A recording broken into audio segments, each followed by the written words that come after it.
حنفی مذہب کی کتاب جلد نمبر 6 صفحہ نمبر 81 لکھتے ہیں وَقَذَلِكَ لَوْ سَبَّ النَّبِيَّ لَا يَنْتَقِزُ عَهْدًا، اسی طرح ذمی نے اگر نبی کو گالی دی تو اس کا عہد نہیں ٹوٹا۔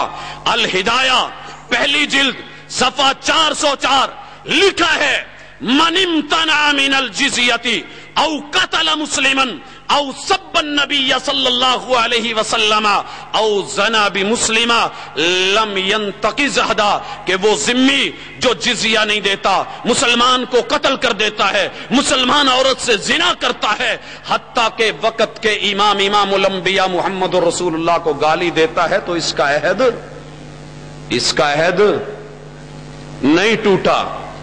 بھائیو، غلطی پہ غلطی، محقق کا کام یہ ہوتا ہے اگر کسی کو غلطی لگے کتاب و سنت پہ پیش کرے فردوہ الی اللہ والرسول، لیکن دکھ سے سنیے، تڑپ کے سنیے۔ کنز الدقائق ایک کتاب ہے، حنفی امام ہیں حافظ الدین النصفی کی لکھی ہوئی، ان کی شرح البحر الرائق یہ ابن نجیم نے لکھی، جنہیں حنفی مسلک میں ابو حنیفہ ثانی بولا جاتا ہے۔ اور بھائیو، یہ کتاب ایک کتاب کا مجموعہ نہیں ہے، 27 شروحات اور 23 حنفی مذہب کے فتووں سے چنی ہوئی کتاب۔ پہلے نمبر پہ میں خود نہیں کہہ رہا، مقدمے میں مؤلف لکھتے ہیں وَهَا أَنَا أُبَيِّنُ لَكَ الْكُتُبَ الَّتِي أَخَذْتُ مِنْهَا مِنْ شُرُوحٍ وَفَتَاوَى وَغَيْرِهِمَا فَمِنَ الشُّرُوحِ، یہ ہیں وہ کتابیں جہاں سے میں نے یہ شرح لکھی ہے۔ پہلے نمبر پہ شرح الجامع الصغیر قاضی خان کی، دوسرے نمبر پہ شرح برہانی، تیسرے نمبر پہ مبسوط، پھر شرح الکافی، پھر شرح مختصر الطحاوی، پھر ہدایہ اور اس کی شروع غایت البیان، النہایہ سے لیا، العنایہ سے لیا، معراج الدرایا سے لیا، الخبازیہ سے لیا، فتح جو ہے قدیر سے لیا، الکافی شرح الوافی سے لیا، جو ہے تبیین سے لیا، السراج والوہاج سے لیا، الجوہرہ سے لیا، المجتبہ سے چنا، الاقطع سے لیا، الینابی سے چنا، شرح المجمع سے لیا، اور لابن عبد الملک سے لیا، عینی سے لیا، شرح الوقایہ سے لیا، شرح النکایہ سے لیا، مستصفیٰ سے لیا، مصفیٰ سے لیا، شرح المنیہ سے لیا، اور اسی طرح فتاوی حنفی کی کتابیں المحیط سے شرح لکھی، ذخیرہ سے چنا، بدائع سے لیا، زیادہ قاضی خان سے لیا، ان کے فتاوی سے لیا، اصل مشہورہ سے لیا، ظہیریہ سے، الولیجیہ سے، خلاصہ سے، بزازیہ سے، واقعات سے، عمدہ سے، عدہ سے، اور اسی طرح معال الفتاوی سے، ملتقط الفتاوی سے، حیارت الفقہاء سے، حاوی للقدسی سے، اور اسی طرح کنیہ سے، السراجیہ سے، القاسمیہ سے، التجنیس سے، العلامہ سے، تصحیح القدوری سے، اور آخر میں لکھتے ہیں وغیر ذالک ما مراجعت کتب الاصول واللغات ومن تردد، اگر میری اس کتاب کی شرح میں کسی کو تردد ہو، مسئلے میں شک ہو، مما ذکرتہ فی ھذا الشرح فَلْيَرْجِعُ إِلَىٰ هَذِهِ الْكُتُبِ، یہ 50 کتابیں اور ان کے علاوہ میں جن کا نام لے رہا ہوں ان کی طرف لوٹے۔ وَسَمَّيْتُهُ بِالْبَحْرِ الرَّائِقِ شرح کنز الدقائق، میں نے بحر الرائق نام لکھا ہے۔ مقدمے میں لکھتے ہیں ان النظر فی کتب اصحابنا، کان کھول کے سننا، ان النظر، دشمن کیوں نہ بولے، کارٹون کیوں نہ بنائے، جملے کیوں نہ کسے، آقا کی توہین کیوں نہ کرے، مسلمانوں کے زخموں پہ نمک کیوں نہ چھڑکے، ان النظر فی کتب اصحابنا من غیر سماعن افضل من قیام اللیل، جو ان کتابوں کو، ہماری حنفی مذہب کی کتابوں کو پڑھتا ہے قیام اللیل سے زیادہ افضل ہے۔ آگے سنیے، اسی مقدمے کے ابتدائی صفوں میں لکھا ان تعلم الفقہ، یہ وہ فقہ ہے کہ جس کا سیکھنا افضل من تعلم باقی القرآن، باقی قرآن کے سیکھنے سے یہ زیادہ افضل ہے۔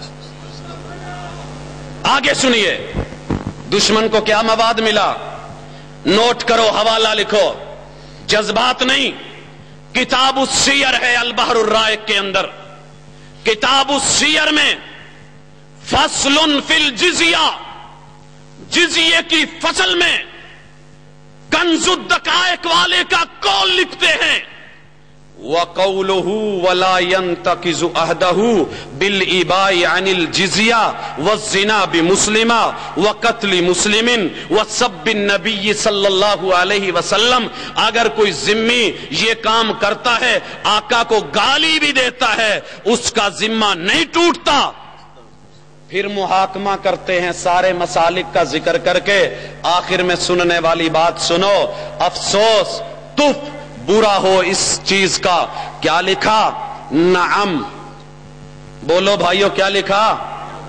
نعم، یاد کر لو، نعم، ہاں ہاں، جو مخالف کے دلائل ہیں صحیح وہی ہیں نعم۔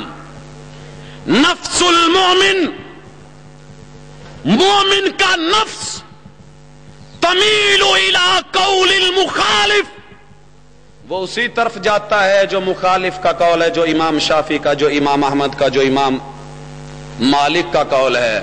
صحیح وہی ہے، نفس وہی مانتا ہے، دل وہی مانتا ہے، ایمان اسی طرف بلاتا ہے۔ فی مسألۃ السب، نبی کو گالی دیتے ہوئے کہ اگر ذمہ جو ہے گالی دے واجب القتل ہے، ذمہ ٹوٹ گیا ہے، یہ اس کی سزا اسے ملنی چاہیے۔ آگے کیا لکھتے ہیں؟ لیکن اتباعنا للمذہب واجب، مجبوری یہ ہے کہ مذہب امام ابو حنیفہ کی تقلید جو ہمارے ذمہ ٹھہری ہے۔ سمجھ آئی؟ سمجھ آئی؟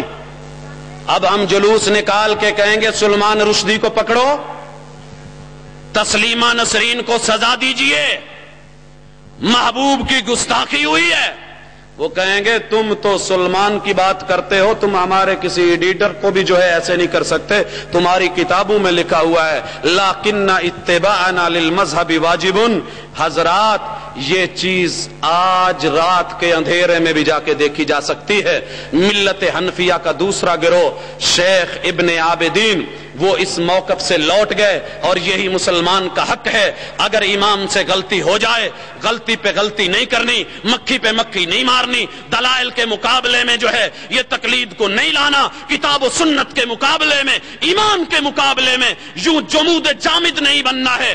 بلکہ شیخ ابن عابدین نے لکھا کہ یہ فتویٰ غلط ہے، یہ درست نہیں، اور میں مبارکباد پیش کرتا ہوں صرف گجرانوالا کی حنفی عوام نہیں، پوری دنیا کی حنفی عوام نے امام صاحب اور بحر الرائق والے اس فتوے کو ٹھکرا دیا ہے۔ جب یہ سڑکوں پہ آ گئے، جلوس نکالے، عظمت مصطفیٰ کے حوالے سے نکلے، تو پھر میں اسی طرح کہوں گا جیسے اس مسئلے میں آپ نے اس کو چھوڑا، اور قول امام چھوڑنے سے انسان غلط نہیں ہوتا، تقلید کے اس پہلو کو چھوڑنے سے ایمان نہیں جاتا۔ یارو باقیوں میں بھی غور کرنا۔ آئیں آگے بڑھتے ہیں۔ توہین رسالت پر جن لوگوں کو سزا ملی، 3 کا ذکر کرنے لگا ہوں۔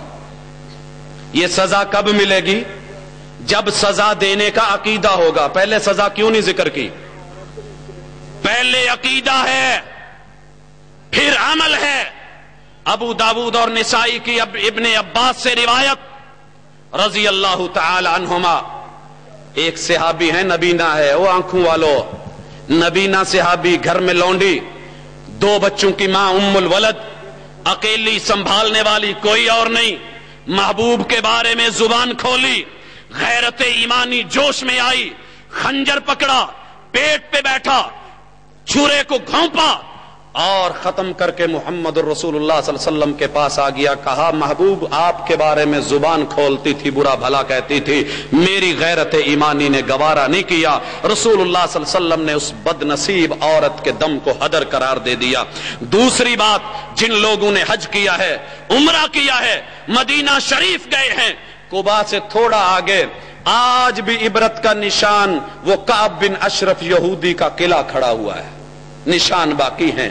محبوب کو گالی دیتا تھا، بخاری اور مسلم کی روایت ہے، آپ نے کہا من لکعب بن الاشرف فإنه قد آذى اللہ ورسولہ، میرے صحابہ کون ہے جو اس گستاخ رسول